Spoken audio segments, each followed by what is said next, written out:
Hello, and welcome back to the cabin.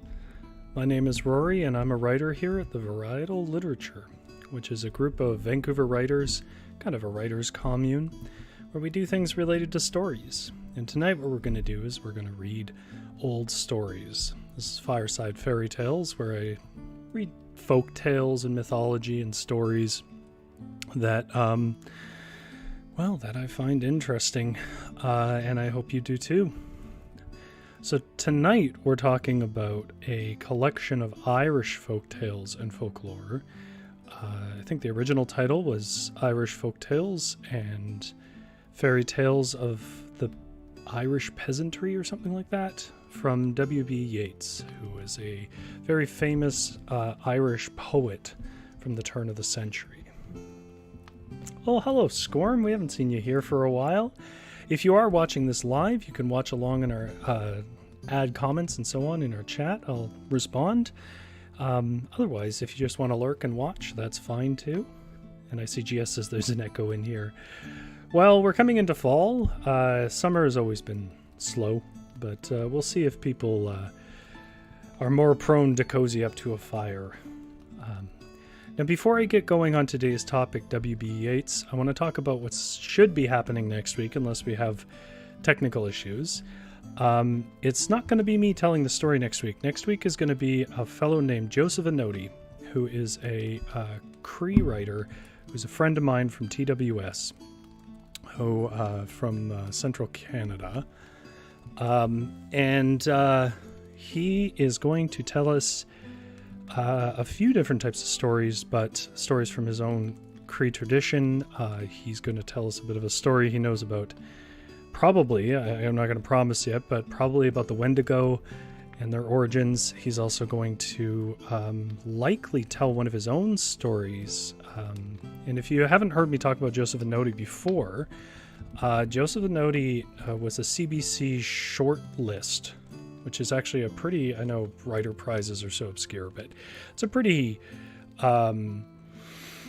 prestigious thing to get. His short story was shortlisted by the CBC's yearly short story prize. And he also recently signed a book contract to tell a story about, inspired by his childhood, which is tragic and fascinating. I've read parts of it anyways. So look forward to that next week. We may or may not be in our usual location too. I may have to go to his place to do that. But nonetheless, I think you'll really like Joseph. Joseph's a wonderful storyteller and a very close friend of mine. Anyhow, that's sort of the news, other than to apologize to anybody who was waiting for it and Avalon for just not putting out her lazy book recommendations last week like I said I would. A few friends came into town that I didn't expect to see, and unfortunately it takes some time to edit a video, so I didn't get to it. That's my bad time management. But we will see a lazy book recommendation this week, because we are overdue. Now that's all for like our business side of things. You know, you and I, we do business together, but OGS says that sounds very cool. Can't wait to hear Joseph. Yeah, he's got a really unique way of telling stories. I really love it, listening to his stories. And I'll let you guys ask some questions too, because it's going to likely be about things most of my audience doesn't know much about, and he knows a fair bit. He would hate that I'm overpromising this. I was actually just on the phone with him. So if I sound a little hoarse, that would be why. Anyways, we're talking about the Irish tonight.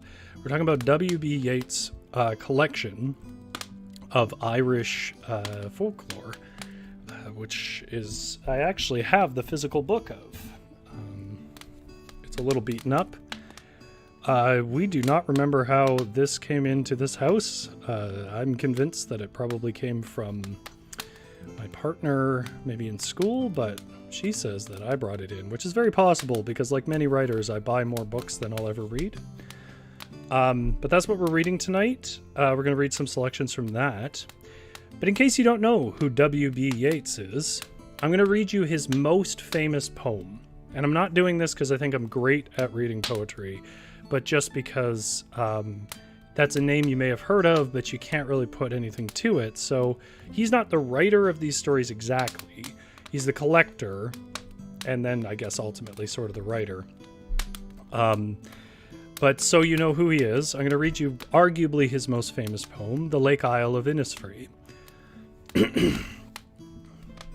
I will arise and go now, and go to Innisfree, and a small cabin build there, of clay and wattles made. 9 bean rows will I have there, a hive for the honey bee, and live alone in the bee-loud glade. And I shall have some peace there, for peace comes dropping slow, dropping from the vales of the morning to where the cricket sings. And there midnight's all a glimmer, and noon a purple glow, and evening full of the linnet's wings. I will arise and go now, for always night and day I hear lake water lapping with low sounds by the shore. While I stand on the roadway, or on the pavement's gray, I hear it deep in the deep heart's core. Sorry, I added a deep there. Sorry, Yeats. Now, you may never have heard that before. I kind of hope you will have heard it before, but it's possible. It is truly one of my favorite poems I've ever read. It has this very famous imagery of a bee-loud glade, like a glade buzzing with bees. And if you read that line, and live alone in a bee-loud glade, he has specifically strung together sounds that buzz in your mouth like a bee. And that, I mean, for me, that's some peak poetry. Just in case you think Rory's losing his mind, that is a very accepted and traditional interpretation of why that line is written how it's written. So that's W.B. Yeats. Now, we're not going to read specifically Yeats' poetry, though I would love to do that. I think that would be, I think I'm a little below that skill level, but what we are going to do, Squirm says that was top-notch stuff. Yeah, Yeats was, the Irish know poetry. I will say, if you ever are like, I wonder if I should read this poem, was it written by an old Irishman? It's probably beautiful. I think all my favorite poets are Irish. And Jewish, actually, now that I think about it. The one that I'm going to read for you, though, are stories that he collected. He has a very specific viewpoint, Yeats, about fairies and magic and so on. And by specific viewpoint, I mean he kind of thinks they're real. I'm not saying they're not or are. You can hold your own beliefs, but I think that's important to know going into his collection. For him, there is a reality to this. It's not simply just tales told in a pub. There's stories he's collected from people he met around Ireland, or stories that have been passed to him over the years.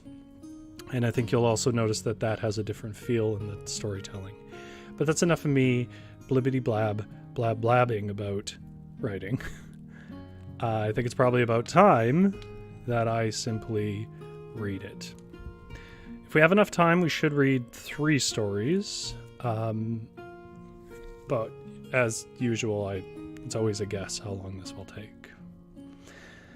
This is called Frank Martin and the Fairies by William Carleton, sort of. Martin was a thin, pale man, when I saw him of a sickly look, and a constitution naturally feeble. His hair was a light auburn, his beard mostly unshaven, and his hands of a singular delicacy and whiteness, owing, I dare say, as much to the soft and easy nature of his employment as to his infirm health. In everything else he was as sensible, sober, and rational as any other man, but on the topic of fairies, the man's mania was peculiarly strong and immovable, Indeed, I remember that the expression of his eyes was singularly wild and hollow, and his long, narrow temples sallow and emaciated. Now this man did not lead an unhappy life, nor did the malady he labored under seem to be productive of either pain or terror to him, although one might be apt to imagine otherwise. On the contrary, he and the fairies maintained the most friendly intimacy, and their dialogues, which I fear were woefully one-sided ones, must have been a source of great pleasure to him, for they were conducted with much mirth and laughter, on his part at least. Well, Frank, when did you see the fairies? Whist! There's 24 of 'em in the shop, the weaving shop, this minute. There's a little old fellow sitting on top of the sleighs, and all to be rocked while I'm weaving. The sorrel's in them, but they're the greatest little scammers alive, so they are. See, there's another one of 'em at my dressing noggin. Dressing noggin. There's a footnote, which I will actually read for you because there is some slang in here.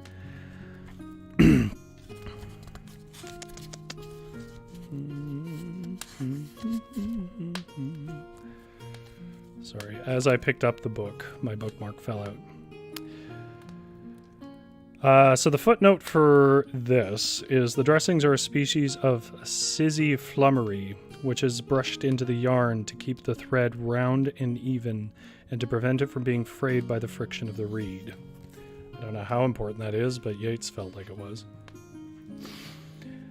Go out of that, you shingun, or bad sis to me, if you don't, but I'll leave you a mark. Ha! Catch you thief, you! Frank, aren't you afraid of them? Is it me? Era, what do you I be afraid of fearing of them for? It's quite a lot to read. I will get better. Sure, they have no power over me. And why haven't they, Frank? Because I was baptized against them. What do you mean by that? Why, the priest that christened me was told by my father to put in the proper prayer against the fairies, and a priest can't refuse it when he's asked, and he did so. Begorra, it's well for me that he did. Let the tallow alone, you little glutton. You see, there's a weeny thief of them eating at my tallow. Because, you see, it was their intention to make me king of the fairies. Is it possible? Devil a lie in it. Sure, you may ax them, and they'll tell you. What size are they, Frank? Oh, little wee fellas, with green coats, and the purtiest little shoes you ever seen. There's 2 of 'em, both old acquaintances o' mine, running along the yarn beam. That old fellow with the bob wig is called Jim Jam, and the other chap with the 3-cocked hat, it's called Nicky Nick. Nicky plays the pipes. Nicky, give us a tune or I'll melavogue you. Come on now, low and sore. Whist now, listen. He requested a song. It's not all quite this Irish. The poor fellow, though weaving as fast as he could all the time, yet bestowed every possible mark of attention to the music, he seemed to enjoy it as much as if it had been real. But who can tell whether that which we look upon as privation may not after all be a fountain of increased happiness, greater, perhaps, than any which we enjoy ourselves? I forget who the poet is who says, "Mysterious are thy laws, the vision's finer than the view. Her landscape nature never drew so fair as fancy draws." Many a time when a mere child, not more than 6 or 7 years of age, have I gone as far as Frank's weaving shop in order, with a heart divided between curiosity and fear, to listen to his conversation with the good people. From morning till night his tongue was going almost as incessantly as his shuttle. It was well known that at night, whenever he awoke out of his sleep, the first thing he did was put out his hand and push them, as if it were, off his bed. "Get out of this, you thieves, you! You go out this now, and let me alone. Nicky, is this any time to be playing the pipes? And me wants to sleep. Go off now. Troth if yez do. You'll see what I give yez tomorrow." Sure, I'll be making new dressings, and if you behave decently, I'll leave the scraping on the pot. There now. Ugh, poor things. They're decent creatures. Sure, they're all gone, bar an old redcap that doesn't like me to leave 'em. And then the harmless monomaniac would fall back into what we trust was an innocent slumber.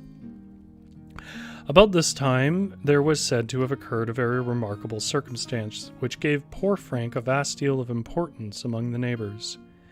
A man named Frank Thomas, the same in whose house Mickey Rory held the first dance at which I ever saw him, as detailed in a former sketch. This man, I say, had a child sick, but out of what complaint I cannot now remember, nor is it of any importance.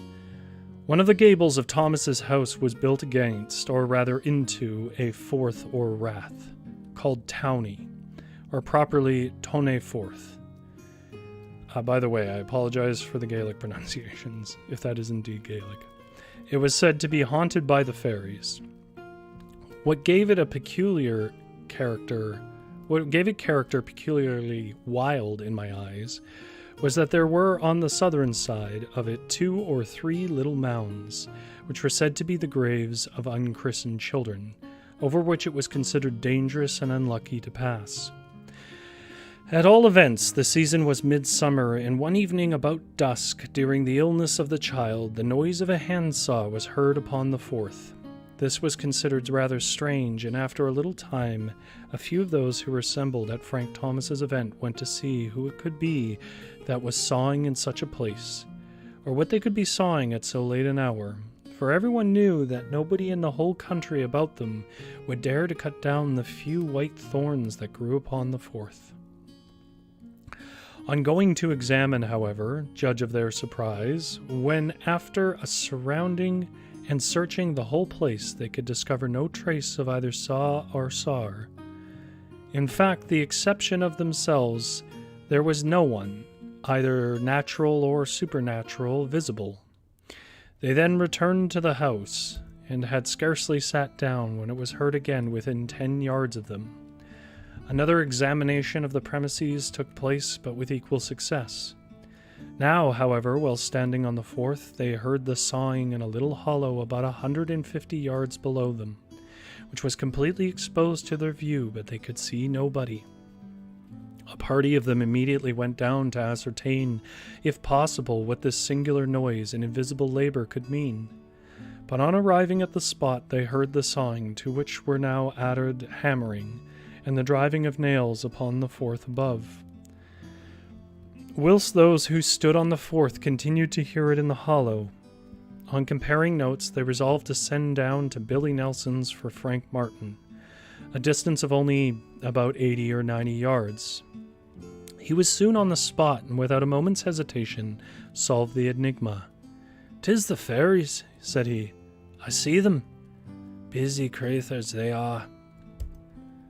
"But what are they sawing, Frank?" "They are making a child's coffin," he replied.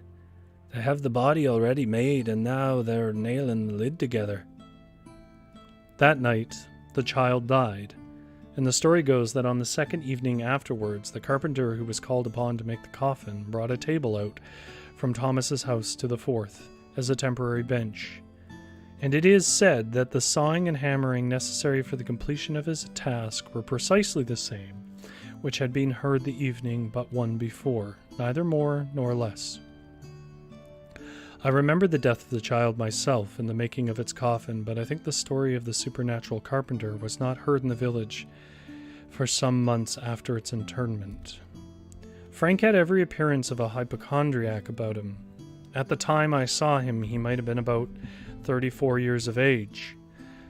But I do not think, from the debility of his frame and the infirm health, that he has been alive for several years.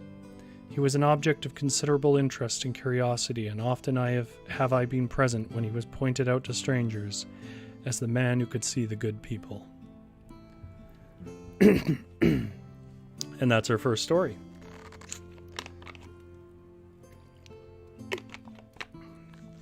If you're thinking, well, I don't know if that's really a full story, Rory. I think one of the things you'll notice about Irish folk tales is they tend to have more the feel of anecdotes with magical realism, which I particularly like, but, it may not be your thing. That's fine. Okay. So, carrying on.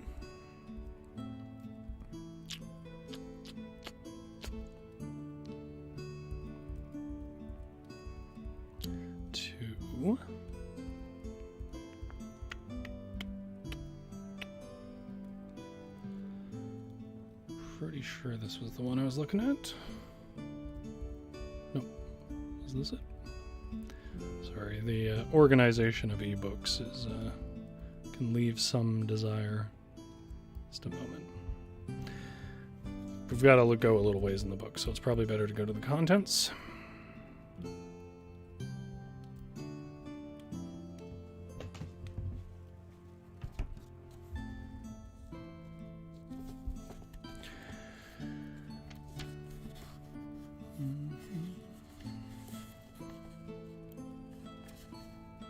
Yes. Okay.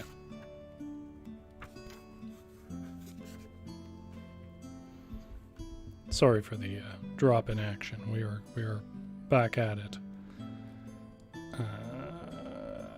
There we are. Okay.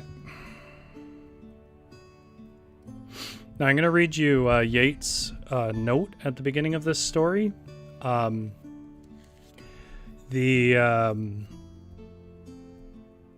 Because it's not exactly a fairy story, but he says it a bit better.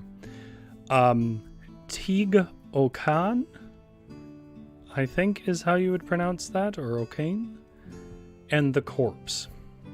It is literally translated from the Irish by Douglas Hyde. I will say this is a dark one. So this is from Yeats. I found it hard to place Mr. Douglas Hyde's magnificent story among the ghosts or the fairies. It is among the fairies on the grounds that all these ghosts and bodies were no matter ghosts and bodies, but pishogs, fairy spells. One often hears of these visions in Ireland. I have met a man who lived a wild life like the man in the story till a vision came to him in county one dark night. In no way so terrible a vision as this, but sufficient to change his whole character. He will not go out at night. If you speak to him, suddenly he trembles. He has grown timid and strange. He went to the bishop and was sprinkled with holy water. It may have come as a warning, said the bishop. Yet great theologians are of opinion that no man ever saw an apparition, for no man would survive it. Yeats knows what he's doing here. It's a editor's note, but he's freaking you out. This is a creepier one. So, fair warning, not exactly a fairy tale. The last one was more a fairy tale. This one is a lot darker. There was once a grown-up lad in the county Leitrim, and he was strong and lively, and the son of a rich farmer. His father had plenty of money, and he did not spare it on the son. Accordingly, when the boy grew up, he liked sport better than work, and as his father had no other children, he loved this one so much that he allowed him to do in everything just as it pleased himself. He was very extravagant. He used to scatter the gold money as another person would scatter the white. He was seldom to be found at home, but if there was a fair or a race or a gathering within 10 miles of him, you were dead certain to find him there. And he seldom spent a night in his father's house, but he used to be always out rambling. And like Sean Bui long ago, there was, and this is in a language I do not speak, so I will read the translation. The love of every girl is in the breast of his shirt, and its many's the kiss he got for and he gave, for he was very handsome, and there wasn't a girl in the country that but would fall in love with him, only for him to fasten his 2 eyes on her, and it was for that someone made this ran on him. And I will read you the translated version again. Look at the rogue, it's for kisses he's ramblin'. It isn't much wonder, but for what was his way. He's like an old hedgehog, at night he'll be scramblin' from this place to that, but he'll sleep in the day. At last he became very wild and unruly. He wasn't to be seen day or night in his father's house. He was always rambling or going on his ceilidh, night visit, from place to place, from house to house. I love that there's a phrase for just sleeping around. So that the old people used to shake their heads and say to one another, "It's easy seen what will happen to the land when the old man dies. His son will run through it in a year, and it won't stand him that long itself." He used to be always gambling and card playing and drinking, but his father never minded his bad habits and never punished him.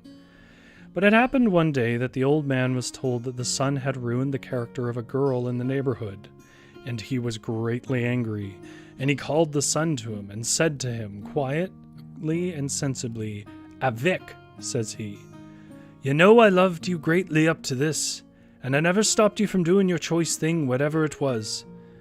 And I kept plenty of money with you, and I always hoped to leave you the house and the land, and all I had after myself would be gone. But I heard a story of you today that has disgusted me with you. I cannot tell you the grief that I felt when I heard such a thing of you, and I tell you now plainly that unless you marry that girl, I'll leave the house and land and everything to my brother's son. I never could leave it to anyone who would be making so bad a use of it as you do yourself, deceiving women and coaxing girls. Settle with yourself now, whether you'll marry that girl and get my land as a fortune with her, or refuse to marry her and give up all that was coming to you. And tell me in the morning which of the two things you have chosen." Ugh, damn cherie. I don't know why I said that French. "Father, you wouldn't say that to me, and I such a good son as I am. Who told you I wouldn't marry the girl?" says he. But his father was gone, and the lad knew well enough that he would keep his word too, and he was greatly troubled in his mind. For as quiet and as kind as his father was, he never went back of a word that he had once said, and there wasn't another man in the country it was harder to bend than he was. The boy did not know rightly what to do. He was in love with the girl indeed, and he hoped to marry her sometime or another, but he would much sooner have remained a while as he was, and follow on at his old tricks, drinking, sporting, and playing cards. And along with that, he was angry that his father should order him to marry and should threaten him if he did not do it. "Isn't my father a great fool?" says he to himself. "I was ready enough and only too anxious to marry Mary. And now since he threatened me, faith I've great mind to let it go another while." His mind was so much excited that he remained between two notions as to what he should do. He walked out into the night at last to cool his heated blood and went on to the road. He lit a pipe, and as the night was fine, he walked and walked on, until the quick pace made him begin to forget his trouble. The night was bright and the moon half full. There was not a breath of wind blowing, and the air was calm and mild. He walked on for nearly 3 hours when he suddenly remembered that it was late in the night and time for him to turn. "Musha, think I forgot myself," says he. "It must be near 12 o'clock now." The word was hardly out of his mouth when he heard the sound of many voices and the trampling of little feet on the road before him. "I don't know who can be out so late at a night as this, and on such a lonely road," said he to himself. He stood listening, and he heard the voices of many people talking through other, but he could not understand what they were saying. "Oh, where?" he said. "I'm afraid it's not Irish or English they have. It can't be they're Frenchmen." He went on a couple of yards further, and he saw well enough by the light of the moon a band of little people coming towards him, and they were carrying something big and heavy with them. "Oh, murder!" says he to himself. "Sure it can't be that they're good people that's in it."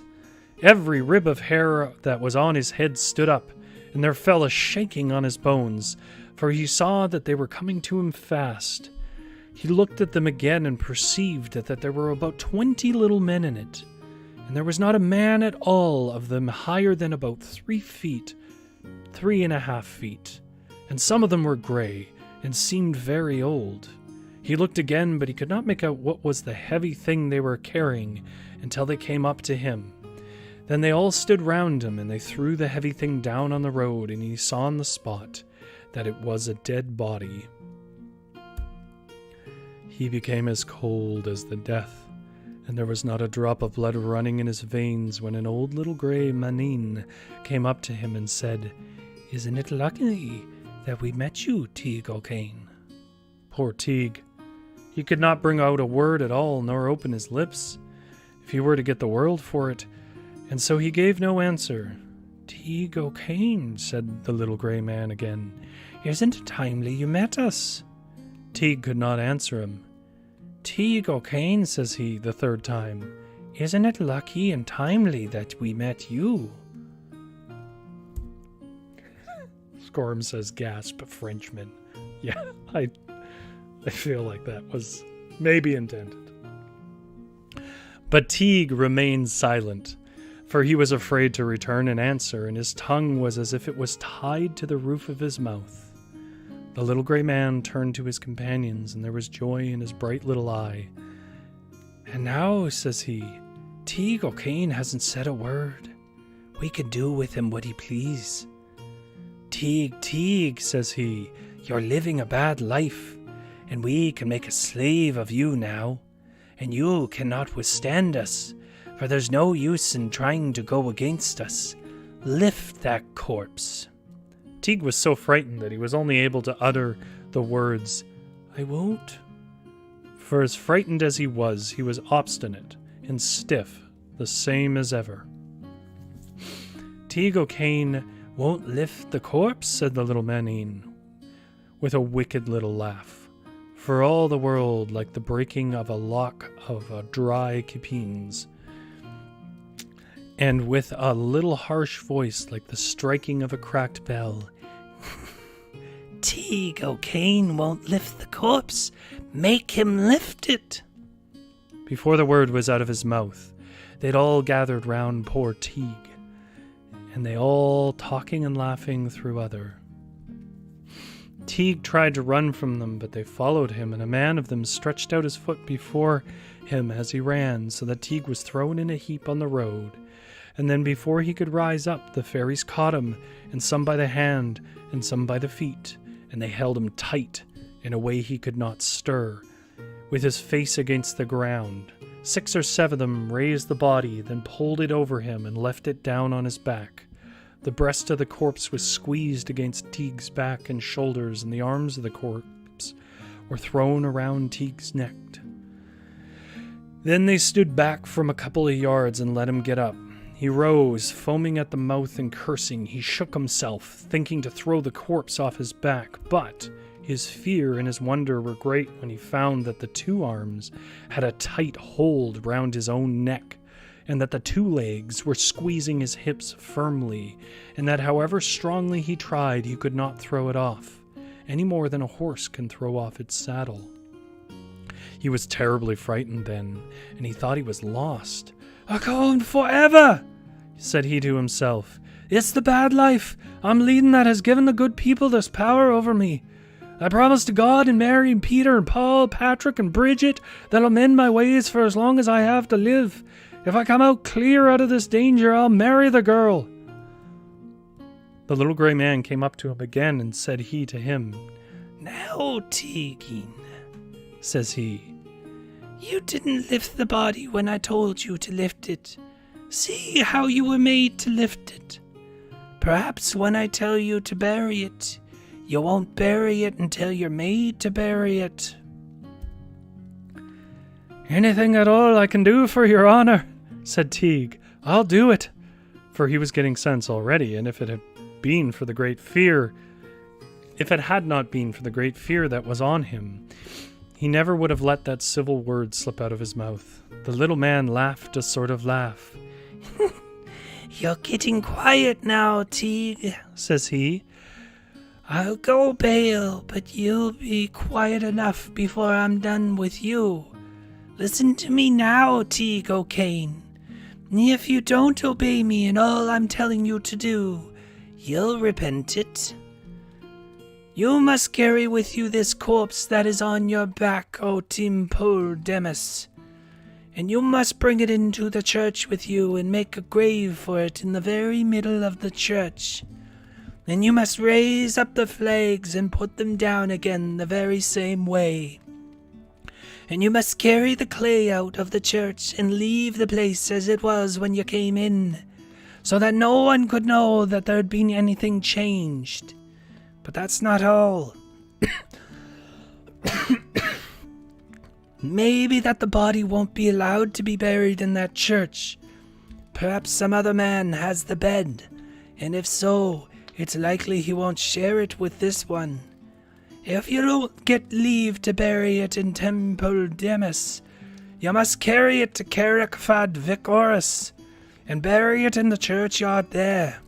And if you don't get it into that place, take it with you to Temple Ronan. And if that churchyard is closed on you, take it to Imlog Fada. And if you're not able to bury it there, you have no more to do than to take it to Kilbreedia, and you can bury it there without hindrance. I cannot tell you what one of those churches is the one where you will have to leave to bury that corpse under the clay, but I know that it will be allowed you to bury him at some church or other of them. And if you do this work rightly, we will be thankful to you, and you will have no cause to grieve. But if you are slow or lazy, believe me, we shall take satisfaction of you. When the grey little man had done speaking, his comrades laughed and clapped their hands together. "Click, click, hee, hee, hee," they all cried. Go on, you have 8 hours before you till daybreak, and if you haven't this man buried before the sun rises, you're lost." They struck a fist and a foot behind on him and drove him on in the road. He was obliged to walk, and to walk fast, for they gave him no rest. He thought himself that there was not a wet path, or a dirty boreen, or a crooked contrary road in the whole country, that he would not walk that night. That night was at times very dark, and whenever there would come a cloud across the moon, he could see nothing. And then he used often to fall. Sometimes he was hurt. Sometimes he escaped, but he was obliged always to rise on the moment and to hurry on. Sometimes the moon would break out clearly, and then he would look out behind him and see the little people following at his back. And he heard them speaking amongst themselves, talking and crying and screaming like a flock of seagulls. And if he was to save his soul, he never understood as much as one word of what they were saying.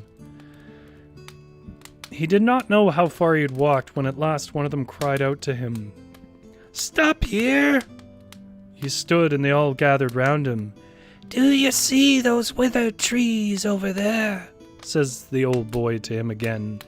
"Timpul Demis is among those trees. There you must go by yourself, for we cannot follow you or go with you. We must remain here. Go on boldly." Teague looked from him, and he saw a high wall that was in places half broken down, and an old grey church on the inside of the wall, and about a dozen withered old trees scattered here and there around it. There was neither leaf nor twig on any of them.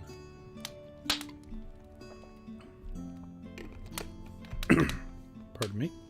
But their bare, crooked branches were stretched out like the arms of an angry man when he threatens. He had no help for it, but was obliged to go forward. He was a couple of 100 yards from the church, but he walked on, and never looked behind him until he came to the gate of the churchyard. The old gate was thrown down, and he had no difficulty in entering. He turned then to see if any of the little people were following him, but there came a cloud over the moon, and the night became so dark that he could see nothing. He went into the churchyard. He walked up the old grassy pathway leading to the church. When he reached the door, he found it locked. The door was large and strong, and he did not know what to do. At last he drew out his knife with difficulty and stuck it in the wood to try if it were rotten, but it were not. "Now," he said to himself, I have no more to do. The door is shut and I can't open it. Before the words were rightly shaped in his own mind, a voice in his ear said to him, Search for the key on the top of the door or on the wall. He started. Who is that speaking to me? He cried, turning around, but he saw no one. The voice said in his ear again, Search for the key on the top of the door or on the wall. What's that? Said he, the sweat running from his forehead. Who spoke to me? It's I, the corpse that spoke to you, said the voice. Can you talk? Said Teague. Now and again, said the corpse. Teague searched for the key, and he found it on top of the wall. He was too much frightened to say any more, but he opened the door wide and as quickly as he could, and he went in, with the corpse on his back. It was dark as pitch inside. Poor Teague began to shake and tremble. Light the candle, said the corpse. Teague put his hand in his pocket as well as he was able and drew out a flint and steel. He struck a spark out of it and lit a burnt rag he had in his pocket. He blew it till it made a flame, and he looked round him. The church was very ancient, and part of the wall was broken down.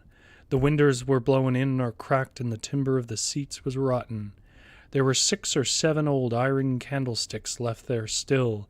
In one of these candlesticks, Teague found the stump of an old candle, and he lit it. He was still looking round him on the strange and horrid place in which he found himself, when the cold corpse whispered in his ear, Bury me now, bury me now. There is a spade and turn the ground. Teague looked from him and saw a spade lying beside the altar. He took it up and he placed the blade under a flag that was in the middle of the aisle, and leaning all his weight on the handle of the spade, he raised it. When the first flag was raised, it was not hard to raise the others near it, and he moved 3 or 4 of them out of their places. The clay that was under them was soft and easy to dig, but he had not thrown up more than 3 or 4 shovelfuls when he felt iron touch something soft, like flesh. He threw up 3 or 4 more shovelfuls from around it, and then he saw it was another body buried in the same place. I am afraid I'll never be allowed to bury 2 bodies in the same hole, said Teague in his own mind. You corpse there, on my back, says he. Will you be satisfied if I bury you down there? But the corpse never answered him a word. That's a good sign, said Teague to himself. Maybe he's getting quiet. And he thrust the spade down in the earth again. Perhaps he hurt the flesh of the other body, for the dead man that was buried there stood up in the grave and shouted an awful shout. Ho, ho, ho! Go, go, go! Or you're dead! A dead man! Then he fell back in the grave again. Teague said afterwards that of all wonderful things he saw that night, that was the most awful to him. His hair stood upright on his head like the bristles of a pig. The cold sweat ran off his face, then came a tremor over all his bones until he thought he must fall. But after a while he became bolder, when he saw that the second corpse remained lying quietly there, and he threw the clay on it again, and he smoothed it overhead and laid down the flags carefully, as they'd been before. It can't be that he'll rise up any more, said he. He went down the aisle a little further, drew near the door, and began raising the flags again, looking for another bed for the corpse on his back. He took up to 3 to 4 or 4 flags and put them aside, and then he dug the clay. He was not long digging until he laid bare an old woman without a thread upon her but a shirt. She was more lively than the first corpse, for he had scarcely taken any clay away from her when she sat up and began to cry, Ho! You Bodak! Which means clown. You Bodak! Where has he been that he got no bed? Poor Teague drew back, and when she found that she was getting no answer, she closed her eyes gently, lost her vigor, and fell back quietly and slowly under the clay. Teague did to her as he had done to the man. He threw the clay back on her and left the flags down overhead. He began digging again near the door, but before he had thrown up more than a couple of shovelfuls, he noticed a man's hand laid bare by the spade. By my soul, I'll go no further then, said he to himself. What use is it for me? And he threw the clay in again and settled the flags as they'd been before. He left the church then, and his heart was heavy enough, but he shut the door and locked it and left the key where he found it. He sat down on a tombstone that was near the door and began thinking. He was in great doubt what he should do. He laid his face between his two hands and cried for grief and fatigue, since he was dead certain at this time that he never would come home alive. He made another attempt to loosen the hands of the corpse that were squeezed around his neck, but they were as tight as if they were clamped, and the more he tried to loosen them, the tighter they squeezed. He was going to sit down once more when the cold, horrid lips of the dead man said, "Carec fed vicoris," and he remembered the command of the good people to bring the corpse with him to that place if he should be unable to bury it where he'd been. He rose up and looked about him. "I don't know the way," he said. As soon as he'd uttered the word, the corpse stretched out suddenly its left hand that had been tightened around his neck and kept it pointing out, showing him the road he ought to follow. Teague went in the direction that the fingers were stretched, passed out of the churchyard, and found himself on an old, ruddy, stony road, and he stood still again, not knowing where to turn. The corpse stretched out its bony hand a second time and pointed to him another road, not the road by which he'd come when approaching the old church. Teague followed that road, and whenever he came to a path or a road meeting it, the corpse always stretched out its hand and pointed with its fingers, showing him the way he was to take. Many was the cross road he turned down, and many was the crooked boreen he walked, until he saw from him an old burying ground at last, beside the road, but there was neither church nor chapel nor any building in it. The corpse squeezed him tightly, and he stood. Bury me in the burying ground," said the voice. Teague drew over towards the old burying place, and he was not more than about 20 yards from it when, raising his eyes, he saw hundreds of ghosts, men, women, and children, sitting on top of the wall round about it, and standing on the inside of it or running backwards and forwards, pointing at him, while he could see their mouths opening and shutting as if they were speaking, though he heard no word, nor any sound amongst them at all. He was afraid to go forward, so he stood where he was. The moment he stood, all the ghosts became quiet and ceased moving. Then Teague understood that it was trying to keep him from going in, that they were. He walked a couple of yards forwards, and immediately the whole crowd rushed together towards the spot to which he was moving. They stood so thickly together it seemed to him that he could never break through them, even though he had a mind to try. But he had no mind to try it. He went back broken and dispirited, and when he had gone a couple of 100 yards from the burying ground, he stood again, for he did not know which way to go.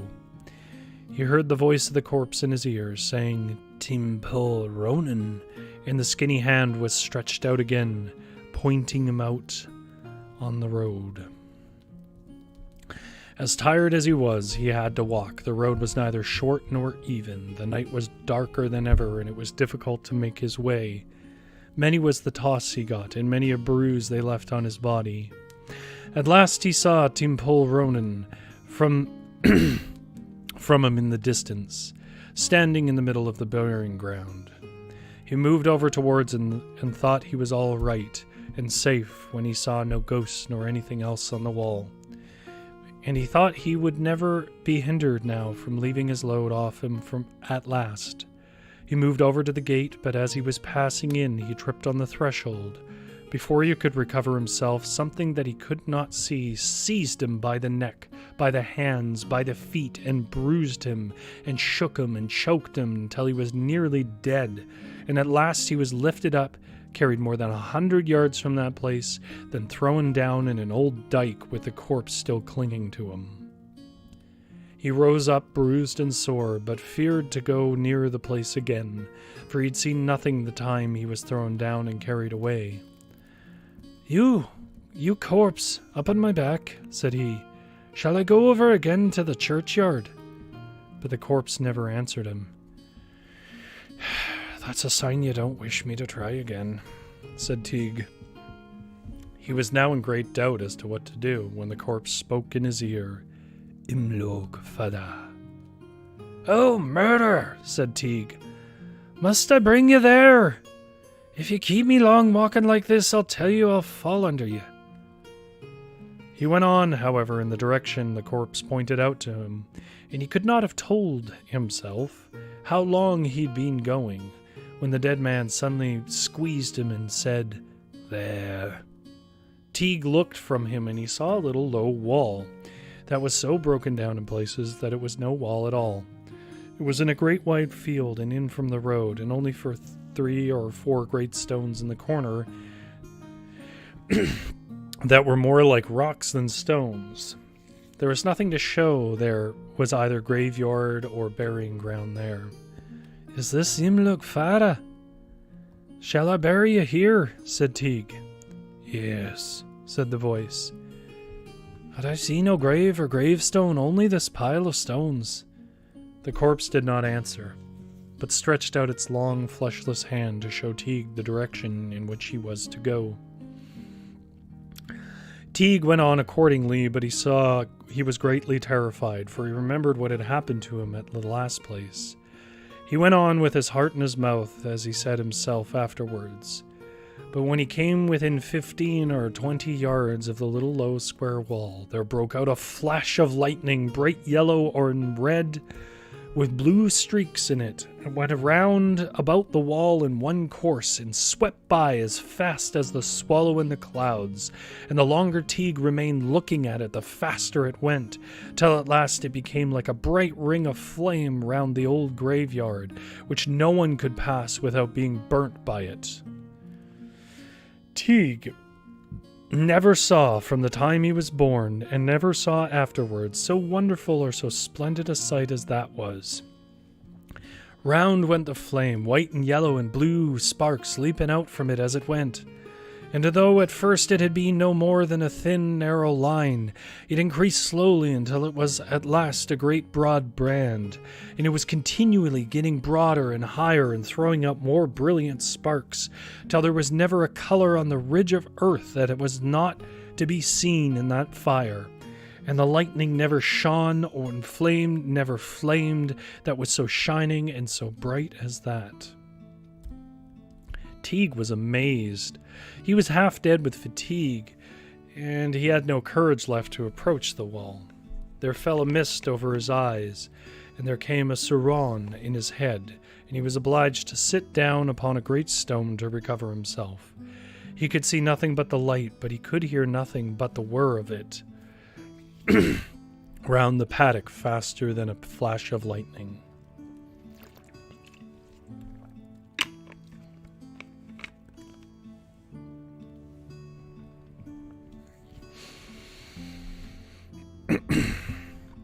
As he sat there on the stone, the voice whispered once more in his ear, "Kill Breedia."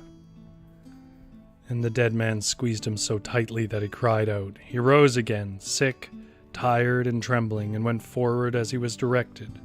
The wind was cold, the road was bad, and the load upon his back was heavy, and the night was dark, and he himself was nearly worn out. And if he had had very much farther to go, he must have fallen dead under his burden.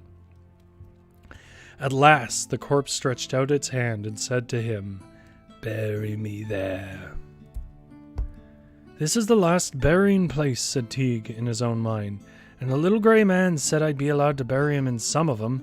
So it must be this, it can't be, but they'll let him in here." The first faint streak of the ring of day was appearing in the east, and the clouds were beginning to catch fire, but it was darker than ever, for the moon was set and there were no stars. "Make haste, said the corpse, and Teague hurried forward as well as he could to the graveyard, which was a little place on a bare hill, with only a few graves in it. He walked boldly in through the open gate, and nothing touched him, nor did he either hear or see anything. He came to the middle of the ground, and then stood up and looked around for a spade or a shovel to make a grave. As he was turning around and searching, he suddenly perceived what startled him greatly: a newly dug grave right before him. He moved over to it and looked down, and at the bottom he saw a black coffin. He clambered down into the hole, lifted the lid, and found that, as he thought it would be, the coffin was empty. He had hardly mounted up out of the hole and was standing on the brink when the corpse, which had clung to him for more than 8 hours, suddenly relaxed hold of its neck and loosened its shins from around his hips and sank down with a plop into the open coffin. Teague fell down on his 2 knees at the brink of the grave and gave thanks to God.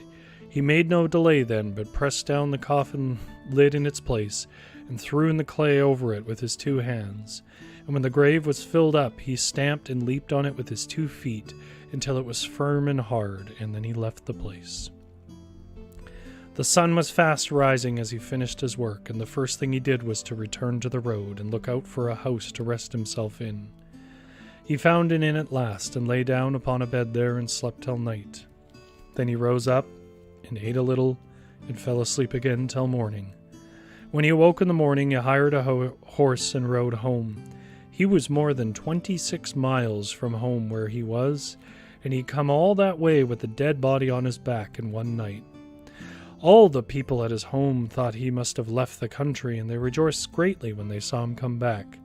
Everyone began asking him where he'd been, but he would not tell anyone except his father. He was a changed man from that day. He never drank too much, he never lost his money over cards, and especially he would not take the world and be out late by himself of a dark night.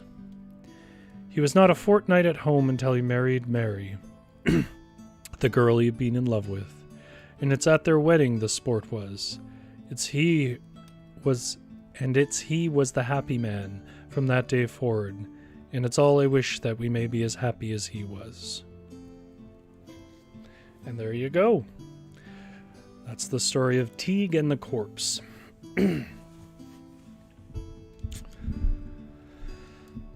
Well, next time you're walking around at night, feeling upset with somebody, try not to think of the good people carrying little corpses towards you. Or if they do carry something heavy, run very fast. Well, I hope you guys enjoyed the stories. Again, these are selections from W.B. Yeats, the poet, on Irish folklore. A lot of them are quite short. One of the reasons I chose that one is because it is longer and more meaty. To be honest, I'm not sure that they have a message. I mean, I guess the message is loose living brings misery, and married life brings happiness. I will say that Yeats wasn't famous for being particularly Christian in tradition, so I don't know if those assumptions would be fair about, the points he's trying to make in these tales. But again, these are just collections. Thank you again, though, for everyone who took the time to sit down and listen. And I'll just sort of reiterate what I always say. The reason why I like telling these stories, other than just it's a chance for me to, read them and think about them, is I think all stories are cultural threads. And while they may at one point belong to a writer, once a story is told, it carries something of greater significance or it disappears. And these are the ones that didn't disappear, and I don't want them to disappear. So there you go. I'm passing on the cultural thread, and maybe in a bar one night when the conversation is in a lull, you can tell your own version of the story of Teague and the corpse. If you do enjoy our content, or you want to see different kind of stuff from the same people, Thursdays at 6:30 we do the Varietal show, which is a little more silly. We're going to be doing, Avalon's going to be back, and we're going to be doing a second part to the romance story that was going okay, I think. She gave me a B grade. And Lazy Book recommendations will be up this week.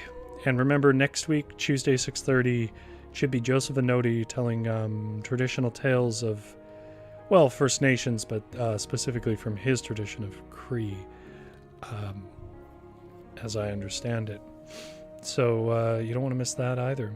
Tell your friends, tell your family. Force them to sit down and watch it. Tape them to the chair.